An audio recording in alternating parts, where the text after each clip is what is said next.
नमस्कार मित्रो.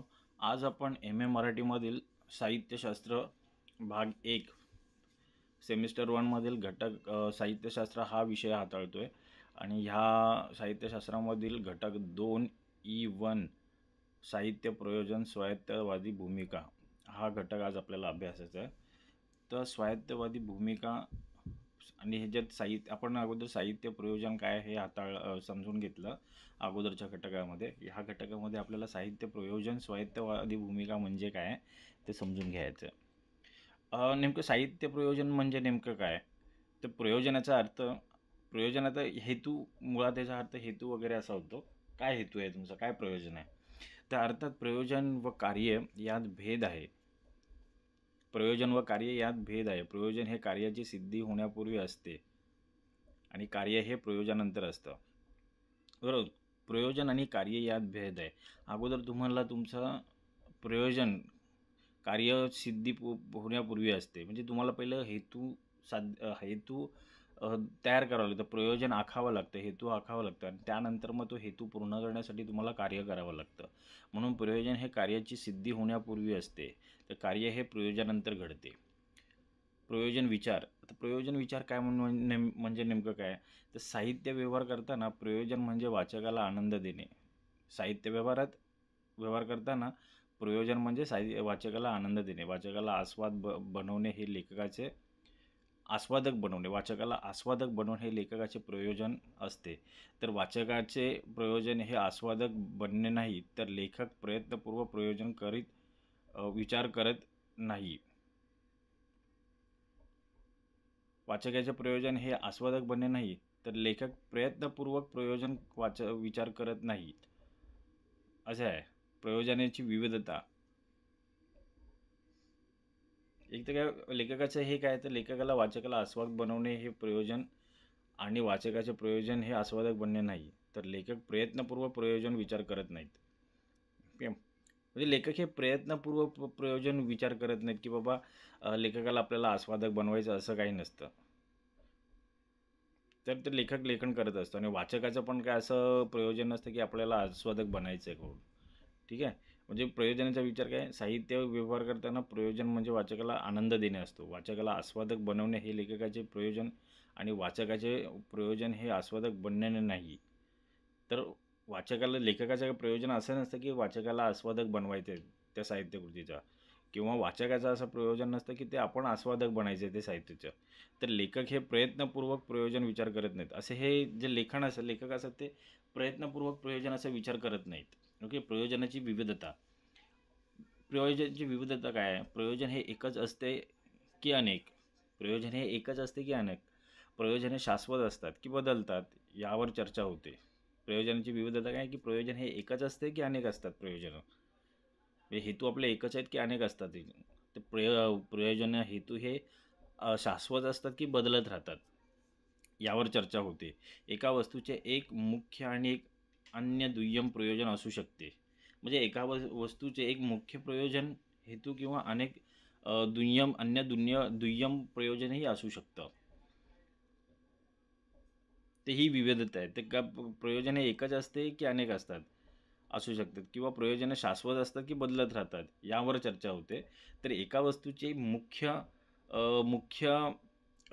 प्रयोजन म्हणजे मुख्य प्रयोजनही असू शकतं आणि दुय्यम प्रयोजनही असू शकतं. म्हणजे साहित्याचं मुख्य प्रयोजन हे आनंद देणंही असू शकतं आणि दुय्यम प्रयोजन म्हणजे त्यातून माहिती देणं हेही असू शकतं, है ना. मग प्रत्येक वस्तूचे असे 2 प्रयोजनं असू शकतात. एक मुख्य आणि बाकीचे अन्य दुय्यम प्रयोजनं असू शकतात. आता कलेचे प्रयोजन काय, कला आणि कला निर्मिती यांच्या संबंधात प्रयोजन वेगळे असू शकते. कला आणि कला निर्मिती यांच्या संबंधात प्रयोजन हे वेगळे असू शकते. कलेचं वेगळं प्रयोजन असू शकतं, कला निर्मितीचं प्रयोजन वेगळं असू शकतं. यांच्या संबंधात कलेचे स्वतःचे प्रयोजन व कलेची फलश्रुती यात फरक आहे. कलेचे स्वतःचे प्रयोजन आणि कलेची फलश्रुती यात फरक. कला कलेसाठी की कला जीवनासाठी हा मुख्य वाद आहे. कलेचे स्वतःचे प्रयोजन की कलेची फलश्रुती यात फरक, किंवा कला ही कलेसाठी की कला ही जीवनासाठी हा मुख्य वाद आहे. आता भूमिका काय आहे साहित्य प्रयोजनाची स्वायत्तवादीची, तर भूमिका प्रयोजन विचारात लौकिकतावाद म्हणजे जीवनवाद, लौकिकतावाद, जीवनवाद, स्वायत्तवाद, कलावाद, सौंदर्य निर्मितीवाद ह्या 2 प्रमुख भूमिका आहेत. आता ह्या भूमिका कोणत्या आहेत साहित्य प्रयोजनात? तर लौकिकतावाद म्हणजे जीवनवाद आहे. लौकिकतावाद आणि स्वायत्तवाद ह्या 2 प्रमुख भूमिका आहेत. ओके, लौकिकतावाद आणि जीवनवाद आपण समजून घेऊया.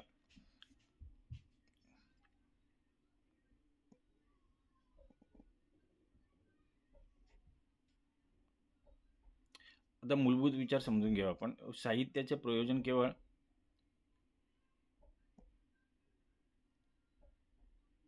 लौकिकतावाद. पहिला भूमिका समजून घ्या. लौकिकतावादाची भूमिका काय आहे? जीवनवाद म्हटलेला आहे त्याला.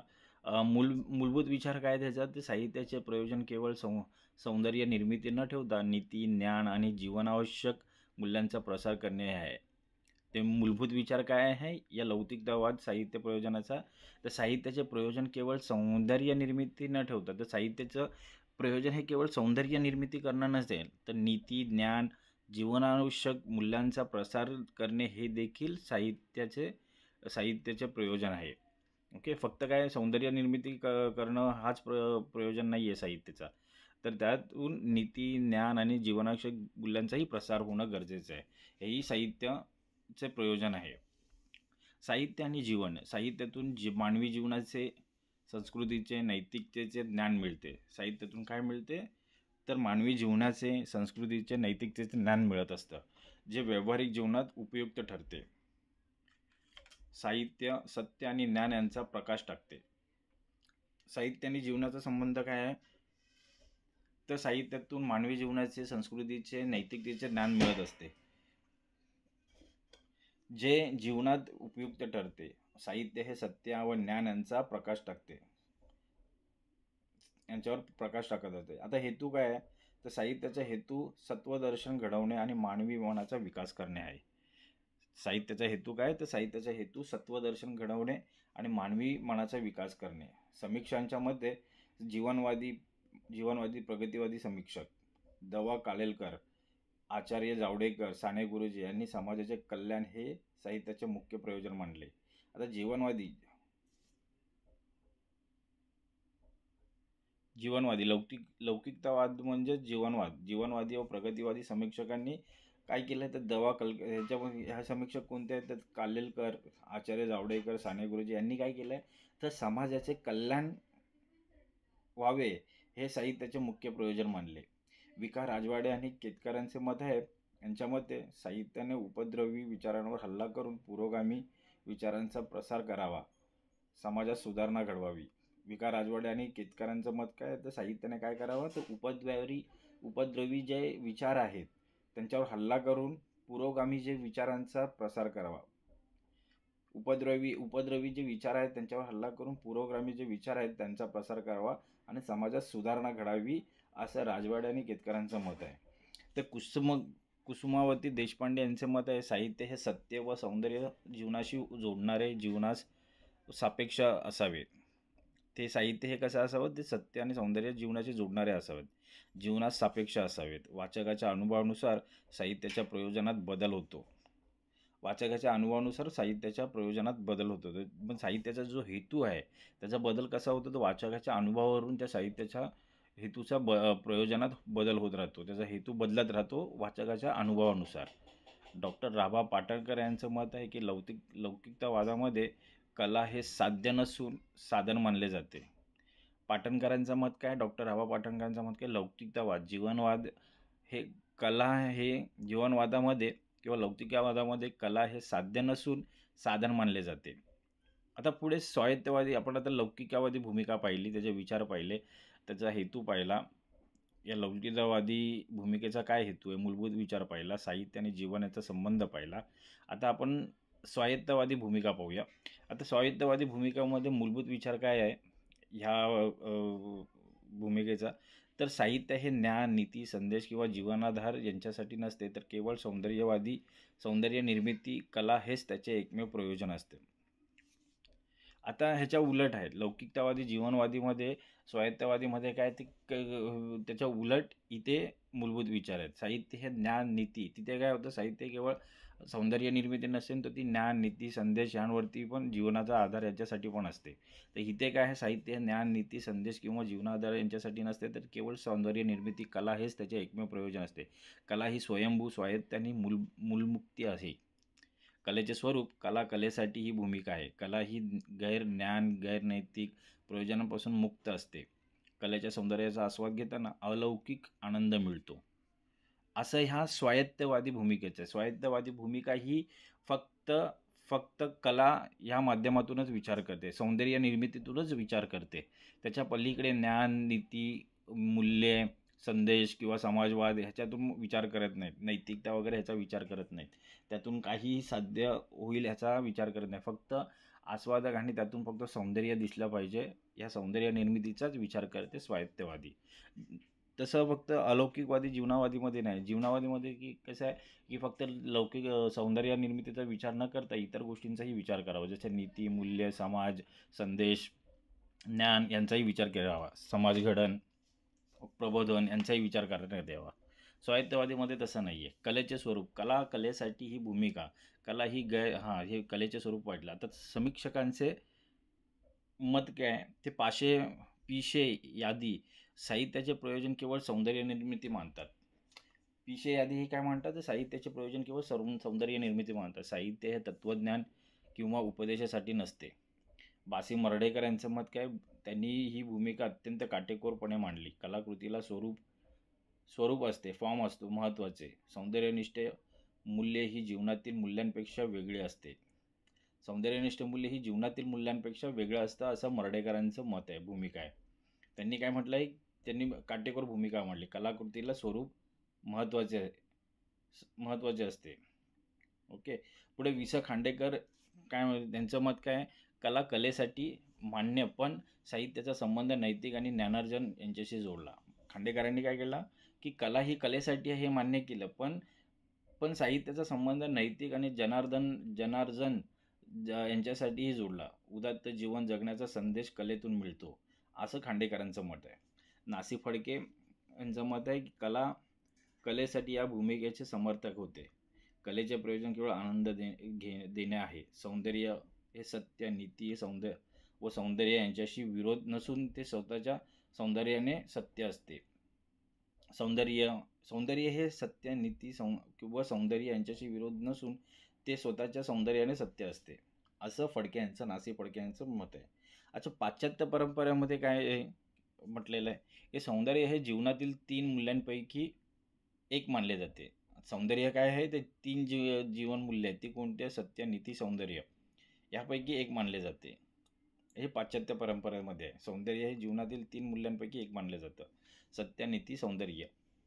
मराठीतील स्वायत्तवादी प्रयोजनाविचार प्रमुख प्रवर्तक होते कृके चिपळूणकर. चिपळूणकर यांनी विष्णूशास्त्री चिपळूणकर यांचे समर्थक म्हटले जाते. कृके चिपळूणकरांना विष्णूशास्त्री चिपळूणकर यांचे समर्थक म्हटले जाते. त्यांचा विचार पाश्चात्य सौंदर्यानुभवाशी जोडलेला दिसतो. पुढे आता हे जे चिपळूणकर आहेत, हे विष्णूशास्त्री चिपळूणकरांचे समर्थक आहेत. त्यांचा विचार पाश्चात्य सौंदर्यानुभवाशी जोडलेला दिसतो. नासी फडके यांनी केवळ आनंद हे साहित्याचे मुख्य प्रयोजन मानले. त्याच्यामध्ये साहित्य हे उपयोग निरपेक्ष असते. त्याचा आनंदही निरंजन केवळ असतो. पुढे बासी मर्ढेकर यांचे मत काय पुढे, की त्यांनी साहित्याचे सौंदर्य मूल्य स्वरूपाच्या फॉर्म केंद्रात ठेवले. त्यांच्यामध्ये कलेचे मूल्य तिच्या रचनेतून, टेक्स्चरमधून सिद्ध होते. मर्ढेकरांचं काय मत आहे, तर त्यांनी साहित्याचे सौंदर्य मूल्य रूपाच्या केंद्रात ठेवले. त्याचे मते कलेचे मूल्य तिच्या रचनेतून सिद्ध होते. सौंदर्य निर्मितीतील कलेसाठी कला ही भूमिका. नासी फडके यांचे विचार. त्यांच्या मते कलेसाठी हेच कलेचे प्रमुख प्रयोजन आहे. नासी फडकेंचं काय, कला ही कलेसाठी हेच कलेचे प्रमुख प्रयोजन आहे. कलेतून सौंदर्यानं आस्वाद देणे हे त्याचे साहित्याचे मुख्य कार्य आहे. कला ही ज्ञान, नीती, सामाजिक प्रयोजनापासून मुक्त आणि स्वतंत्र असते. कलेचा हेतू केवळ आनंद देणे हाच असतो. कलावादी मर्ढेकरांच्या मते कलावादी मर्ढेकर यांच्या मते कला ही अज्ञानात्मक अनैतिक प्रयोजनापासून मुक्त झाल्यामुळे ती स्वतंत्र ठरते. मर्ढेकरांच्या मत काय, कला ही अज्ञानात्मक आणि अनैतिक प्रयोजनापासून मुक्त झाल्यामुळे ती स्वतंत्र ठरते. आता शेवटच्या ह्याच्यामध्ये टप्प्यामध्ये आलो. समारोप काय याचा, तर वाद. लौकिकतावाद, जीवनवाद आणि स्वायत्तवाद या दोन परस्पर विरोधी संकल्पना प्रयोजन विचारात दिसतात. ह्या दोन्ही ज्या संकल्पना ह्या परस्पर विरोधी आहेत. लौकिकतावादामध्ये फक्त साहित्य हे कला नसून ते नैतिक इतर गोष्टी त्याच्यावर असाव्यात. फक्त कलेचाच विचार करू नये, तर नीतिमत्ता, नैतिक मूल्य, समाज सुधारणा या गोष्टींचाही विचार केला जावा, प्रबोधन. पण स्वायत्तवादामध्ये तसं नाही. स्वायत्तवादामध्ये इतर गोष्टी विचारात घेतल्या जात नाही, फक्त कला ही कलेसाठीच आहे एवढाच विचार केला जातो. जीवनवाद साहित्याचे प्रयोजन जीवनसेवा मानतो. कलावाद साहित्याचे प्रयोजन केवळ सौंदर्यानंद देणे मानतो. आता तडजोड काय या दोघांमध्ये, तर आधुनिक काळात दोन्ही संकल्पनांमध्ये तणाव आणि संघर्ष असला तरी त्यांचा समन्वय साधण्याचा प्रयत्न झाला आहे. बांधिलकी हा एक महत्त्वाचा समानवादी विचार आहे.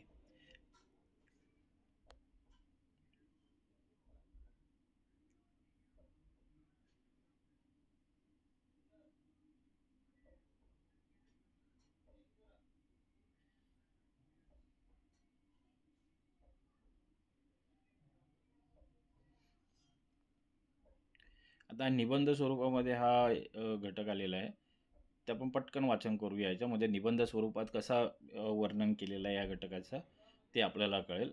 जर तुम्हाला असा दीर्घउत्तरी प्रश्न आला तर तुम्ही अशा स्वरूपात लिहू शकता. साहित्याचे प्रयोजन सौंदर्य निर्मिती आणि जीवनवाद. साहित्याचे प्रयोजन सौंदर्य आणि जीवनमूल्यांचा अनुबंध. साहित्य म्हणजे जीवनाचे प्रतिबिंब.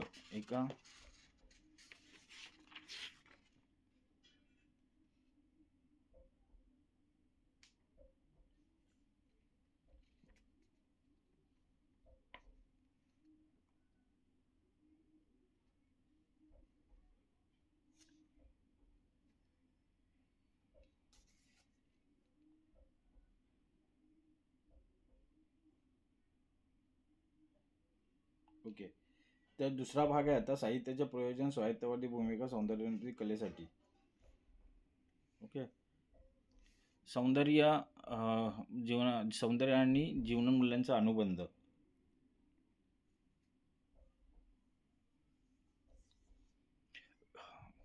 साहित्य म्हणजे जीवनाचे प्रतिबिंब होते. एका विशिष्ट विचारधारेतून साहित्य जन्माला येते आणि ती विचारधारणा साहित्याच्या प्रयोजनातून हेतू उद्देशातून व्यक्त होते. ती विचारधारणा साहित्याच्या प्रयोजनातून हेतू उद्देशातून व्यक्त होत असते. साहित्याचे प्रयोजन काय असावे, ते केवळ सौंदर्य निर्मिती करून आनंद देते की मानवी दिशा देऊन मूल्यांचा प्रसार करते. या मूलभूत प्रश्नांवर आधारित प्रयोजन विचारात लौकिकतावाद, जीवनवाद आणि स्वायत्तवाद म्हणजे कलावाद या दोन प्रमुख भूमिकांचा संघर्ष मराठी साहित्यात विचारात तीव्रतेने दिसून येतो.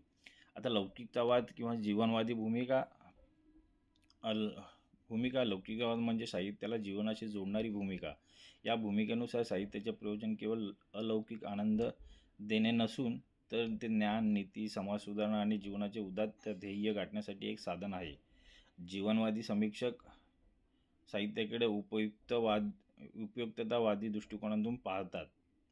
आता प्रमुख विचार काय ह्या लौकिकतावादी जीवनवादी भूमिकेचे, ते समाज व नीती विका राजवाडे आणि केतकर यांसारख्या समीक्षकांनी साहित्याने समाजात प्रगतिशील विचारांचा प्रसार करावा, उपद्रवी विचारधारेला विरोध करावा असे मांडले आणि पुरोगामी विचारांचा प्रसार करावा असं मांडलं. कालेलकर आणि आचार्य जावडेकर, साने गुरुजी यांनी साहित्याचे प्रमुख प्रयोजन मानव कल्याण आणि जीवनशुद्धी हेच मानले. त्यांच्या मते साहित्यातून प्रेम, त्याग, सेवा, बंधुभाव यांसारख्या उदात्त मूल्यांची शिकवण मिळाली पाहिजे. सत्वदर्शन. साहित्य हे केवळ सौंदर्य नव्हे तर सत्य व ज्ञान यांचे दर्शन घडवते. त्यामुळे मानवी जीवनाला एक व्यापक आणि वैचारिक अधिष्ठान मिळते. थोडक्यात जीवनवादी दृष्टिकोन कला जीवनासाठी या तत्वावर आधारित आहे. साहित्याची निर्मिती समाजात प्रबोधन घडवण्यासाठी व वाचकाला अधिक चांगले जीवन जगण्यासाठी तयार करण्याच्या हेतूने होते. आता स्वायत्तवादी आणि कलावादीची भूमिका काय आहे? ह्या भूमिकेचे दुसरे नाव कला कलेसाठी, आणि ते कला जीवनासाठी होतं आणि हे कला कलेसाठी आहे. आर्ट्स फॉर आर्ट्स सेक असे आहे. या विचारांचा मुख्य भर साहित्याच्या स्वतःच्या सौंदर्यावर व रूपरचनेवर असतो. स्वायत्तवादी भूमिकेनुसार साहित्याचे प्रयोजन केवळ सौंदर्य निर्मिती करणे आणि वाचकाला त्यातून निरंजन आनंद देणे हाच आहे. प्रमुख विचार आणि समर्थक नासी फडके ते या भूमिकेचे प्रखर समर्थक मानले जातात. त्यांच्या मते कला ही नैतिक, ज्ञानपर किंवा व्यावहारिक प्रयोजनांपासून पूर्णपणे मुक्त व स्वतंत्र असावी. कलेचे सौंदर्य हेच तिचे सत्य असते. त्यामुळे आनंद देणे हे साहित्याचे एकमेव प्रयोजन असावे. बासी मर्ढेकर यांनी कलेसाठी या विचाराला अधिक तात्विक व काटेकोर स्वरूप दिले. त्यांच्या मते कलेचे मूल्य तिच्या रूपात आणि रचना सौंदर्यात असते. कलाकृती ही अज्ञानात्मक आणि अनैतिक असते, कारण ती केवळ सौंदर्यावर आधारित असते. आता स्वायत्तता काय आहे? प्रयोजन. तर कलाकृती ही स्वयंभू असते. तिला कोणत्याही बाह्य नियमांची गरज नसते. कलेतील आनंद हा अलौकिक आणि उपयोग निरपेक्ष असतो. स्वायत्तवादाच्या समर्थकांनी साहित्य हे जीवनमूल्ये किंवा नीतीचा प्रसार करण्यासाठी वापरले जाणारे साधन मानले नाही, तर ते स्वतःच एक साध्य आहे असे ठामपणे मांडले.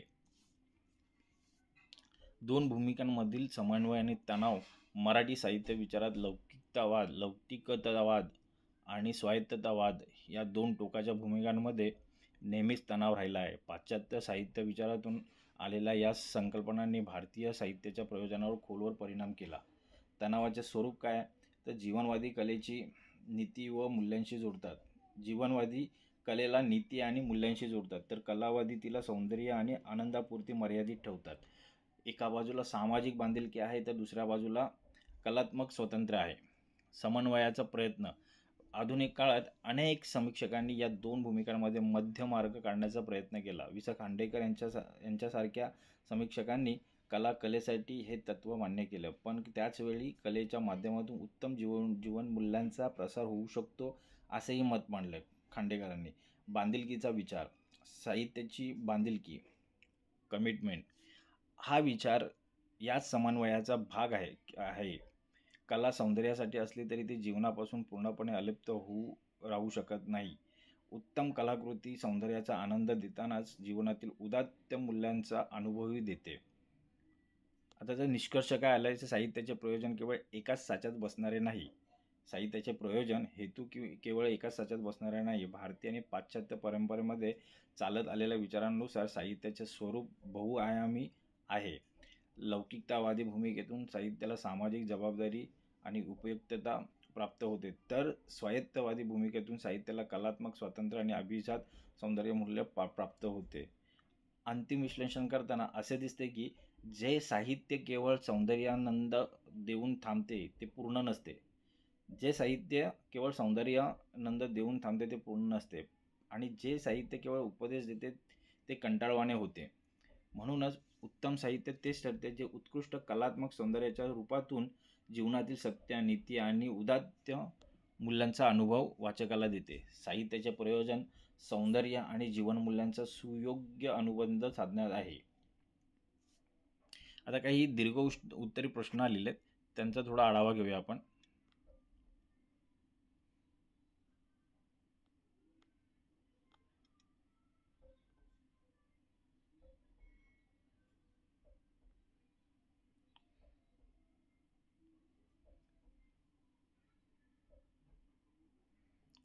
अतिरिक्त प्रश्नांची उत्तरे पाहूया आपण. प्रश्न स्वरूपात आपण हा घटक अभ्यासूया. प्रयोजन विचारात लौकिकतावादी आणि स्वायत्तवादी यांच्यातील तणाव सविस्तरपणे स्पष्ट करून त्यांचा समन्वय कसा साधला जातो हे विशद करा. उत्तर: तणाव, कॉन्फ्लिक्ट. लौकिकतावाद जीवनवाद कलेला सामाजिक जबाबदारी आणि नीतिमूल्यांशी बांधतो. साहित्य हे सामाजिक साधन आहे असे तो मानतो. या उलट स्वायत्तवाद कलावाद कलेला नीती, ज्ञान यांपासून मुक्त मानून ती केवळ सौंदर्यासाठी आहे असे मानतो. हे विचार एकमेकांना विरोधी ठरतात. एक जीवनसेवा तर दुसरा केवळ आनंद दर्शवते. यांचा समन्वय काय, सिंथेसिस काय. आधुनिक काळात अनेक समीक्षकांनी या दोन टोकांच्या विचारांमध्ये समन्वय साधण्याचा प्रयत्न केला. उत्तम कलाकृती केवळ आनंद देत नाही, तर ती उदात्त अनुभव देते आणि जीवनाला समृद्ध करते. बांधिलकीचा, कमिटमेंटचा विचार हा याच समन्वयातून आला. कला स्वायत्त असली तरी ती जीवनापासून अलिप्त नसते. कलात्मक सौंदर्य आणि जीवनातील सत्य यांचा प्रभावी मेळ साधणे हेच साहित्याचे परिपूर्ण प्रयोजन मानले जाते. पुढे टिपा लिहा आलेला आहे. बासी मर्ढेकरांच्या स्वायत्तवादी विचार स्पष्ट करा. याचं उत्तर, बासी मर्ढेकर यांनी स्वायत्तवादीच्या भूमिका अत्यंत तात्विक आणि काटेकोरपणे मांडलेल्या दिसून येतात. त्यांच्या मते साहित्याचे सौंदर्य हे रूपात असते.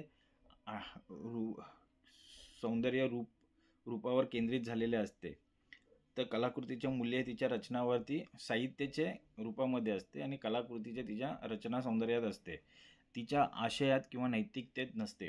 कला ही कलानुभव रूप असते आणि तिच्या सौंदर्याचा हेतू उपयोग निरपेक्ष असतो. कलेतील सौंदर्यानंद हा ज्ञान नीतीपेक्षा वेगळा असतो, असं मर्ढेकरांचे विचार आहेत. तर साहित्यातील ज्ञान नीतीचे महत्त्व काय. लौकिकतावादी दृष्टिकोनातून साहित्यातून मिळणारे ज्ञान नीती अत्यंत महत्त्वाचे आहे. साहित्य हे केवळ मनोरंजन न करता वाचकाला सामाजिक, सांस्कृतिक, नैतिक आणि मानवी जीवनाचे सखोल ज्ञान देते. त्यामुळे वाचकाची बुद्धी विकसित होते. साहित्य नैतिकदृष्ट्या सकलन पावलेल्या समाजाला योग्य दिशा देण्याचे कार्य करते. नैतिकतेचा प्रकाश वाचकावर टाकतो. आता बहुपर्यायी काही प्रश्न आलेले आहेत ते पाहूया. साहित्याच्या प्रयोजन विचारात कलेसाठी ही भूमिका कोणत्या नावाने. कला ही कलेसाठी प्रयोजन विचारात कला ही कलेसाठी ही स्वायत्तवादीमध्ये वापरली जाते.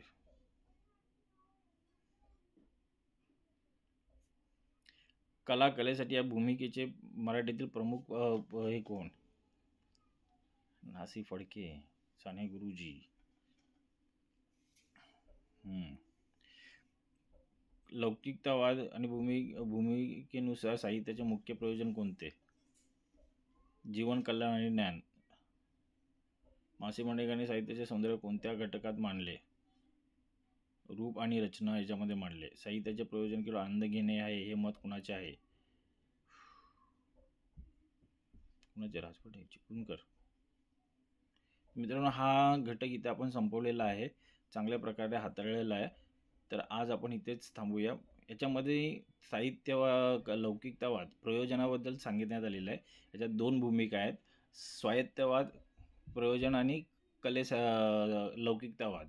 लौकिकवाद प्रयोजनामध्ये कला ही फक्त साहित्य हे केवळ कला नसून ती नीती, ज्ञान, सामाजिक बांधिलकीसाठी, समाजाच्या प्रबोधनासाठी देखील त्याचा हेतू आहे.